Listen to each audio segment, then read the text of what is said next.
পহেলা মে মাঝরাতে বাংলাদেশে এসে পৌঁছায় নিউজিল্যান্ডের এ দল। পরদিন সকালে উঠেই তারা রওনা দেয় ম্যাচ ভেন্যু সিলেটের উদ্দেশ্যে। বাংলাদেশ এ দলের বিপক্ষে তারা সিলেটে খেলবে 3টি ওয়ানডে এবং একটি 4 দিনের ম্যাচ, অর্থাৎ মোট 4টি ম্যাচ, যার প্রস্তুতি ইতোমধ্যেই শুরু করে দিয়েছে কিউই ক্রিকেটাররা।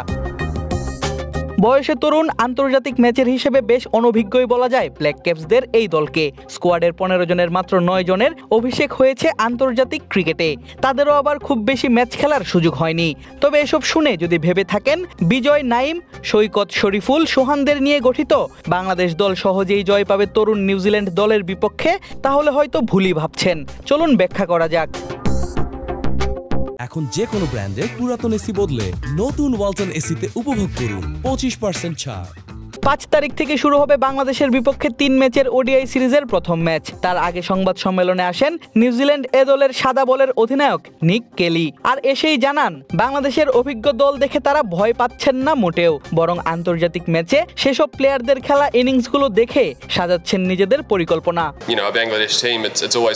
আমার মনে হয় না খুব বেশি চিন্তার কারণ আছে। আমরা বাংলাদেশের বিপক্ষে খেলতে এসেছি, যাদের খেলা আমরা অনেক বছর ধরেই টিভিতে দেখছি। বাংলাদেশ দলে অনেক বড় বড় নাম আছে, এটা সত্যি, কিন্তু আমাদেরও সুযোগ হয়েছে তাদের খেলা টিভিতে দেখে আন্দাজ করার যে তাদের কোন স্কিলটা ভালো এবং তারা কিভাবে খেলে। ছেলেরা বড় বড় প্লেয়ারদের বিপক্ষে খেলতে মুখিয়ে আছে। শুধু কি প্লেয়ারদের নিয়েই পরিকল্পনা সাজাচ্ছে নিউজিল্যান্ড দল? একদমই না। বাংলাদেশের বিপক্ষে তাদের 5 ম্যাচের সিরিজের 4টি ম্যাচই অনুষ্ঠিত হবে সিলেটে। তাই নিউজিল্যান্ডের সাবেক এবং বর্তমান ক্রিকেটার যারা রয়েছেন, যাদের অভিজ্ঞতা আছে সিলেটে ম্যাচ খেলার, তাদের কাছ থেকেও নিয়েছেন পরামর্শ।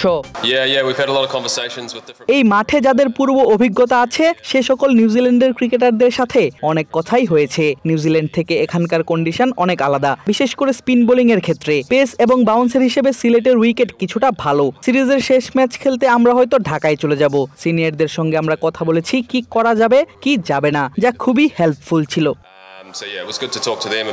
এমনকি সিলেট স্টেডিয়ামের পিচে বলের আচরণ কেমন হয় সেটি জানতে তারা দেখেছেন কদিন আগেই অনুষ্ঠিত হওয়া জিম্বাবুয়ে এবং বাংলাদেশের মধ্যকার টেস্ট ম্যাচ। আমাদের ছেলেরা জিম্বাবুয়ের বিপক্ষের শেষ টেস্ট ম্যাচের ফুটেজ দেখেছে। বেশ এক্সাইটিং ম্যাচ, কিন্তু প্রথমেই বলেছি এই কন্ডিশনের সঙ্গে আমরা বেশ অপরিচিত। আমরা খুব দ্রুতই মানিয়ে নেওয়ার চেষ্টা করছি। বাংলাদেশের দলটা বেশ শক্তিশালী, অনেকগুলো আন্তর্জাতিক ম্যাচের অভিজ্ঞতা সম্পন্ন ক্রিকেটাররা রয়েছেন, যা বেশ এক্সাইটিং, কিন্তু আমরাও আমাদের দল নিয়ে আশাবাদী। বুঝাই যাচ্ছে বেশ আটঘাট বেঁধেই পুরোপুরি প্রস্তুত হয়ে বাংলাদেশে এসেছে নিউজিল্যান্ডের তরুণদের নিয়ে গঠিত এই দল। নিশ্চয়ই আব্বাস, আশোক, ক্লার্ক, লিস্টাররা চাইবেন শক্তিশালী এই বাংলাদেশ দলের বিপক্ষে ভালো পারফরমেন্স দেখিয়ে নিউজিল্যান্ডের মূল দলে জায়গা করে নিতে। কাজে লাগাতে চাইবেন এই সুযোগটা। ফলে এই দলকে একেবারেই হালকাভাবে নেয়ার সুযোগ নেই বাংলাদেশের অভিজ্ঞ এবং সিনিয়র ক্রিকেটারদের কাছে। খেলতে হবে তাদের সিরিয়াস খেলাটাই। আদিব আশরাফ, ক্রিক ফ্রেন্জি।